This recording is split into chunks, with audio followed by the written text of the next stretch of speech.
Thank you.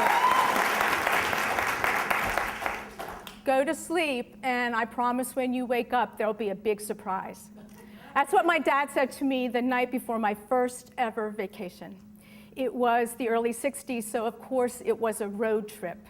And he carried me out to the car in the dark in my jammies and let me sprawl out on the back seat and go to sleep. And when I woke up, my mother had Pillsbury cinnamon rolls and a thermos full of hot chocolate. And I thought this was the greatest adventure ever because he would not tell me where we were going. It was a surprise.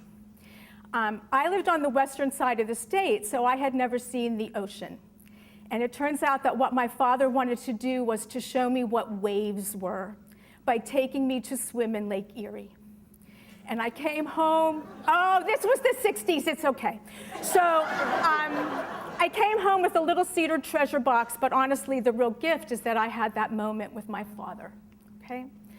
Jump ahead 2 brothers, and it's a hot summer day, and my father suggests that we should go tubing. He knows where he can get the big truck inner tubes, and he knows the perfect stream with some white water on it that we can tube on. And my father was a fly fisherman, so if my father said he knew a stream, he knew a stream. So we drove out into the country, and we parked in a big empty field, and my father said, okay, you guys jump out, and I'm gonna drive down where I know you'll land, and I'll pick you up there.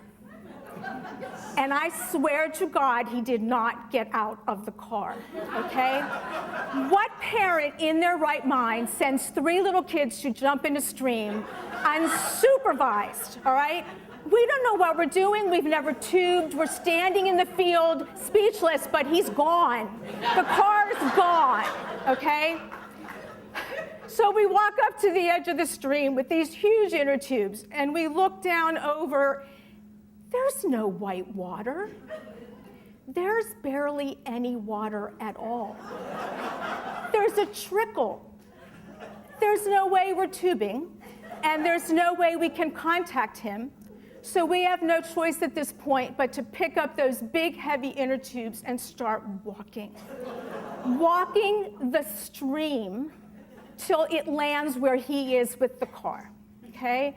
My brothers are young, the tubes are big. I'm genuinely worried about them as we walk. I'm worried about them right up until the moment the stream takes us into a small town, and then it's all about me. A preteen in a bathing suit with no cover-up and no towel, just a big tube walking in public, okay? I don't have words for the righteous anger I was feeling by the time we got to my dad and that car. And my memory is that he wasn't particularly apologetic. It was sort of like, oh, well.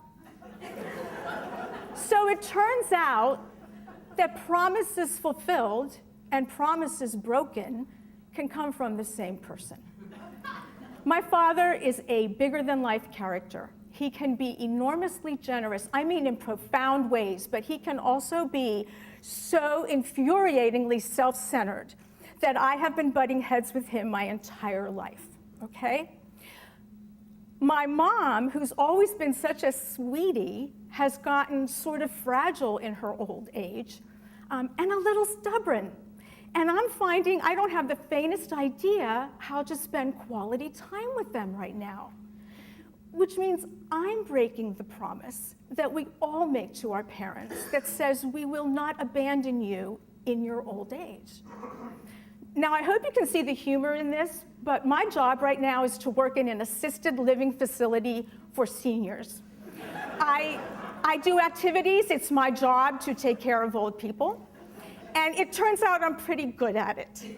It turns out that I can be patient with every old person in America except my own parents, okay? We are at an impasse, and it's not getting better. They have needs this big, and I'm learning that my brothers are equally clueless and frustrated. And honestly, it feels like we're those 3 kids again. And we're standing in the field, we're looking over the stream, we're looking down, and there is no water. There is no damn water. But there is love, And I know we're going to pick up those inner tubes, and we're going to start walking, and we're going to get them home. Thank you.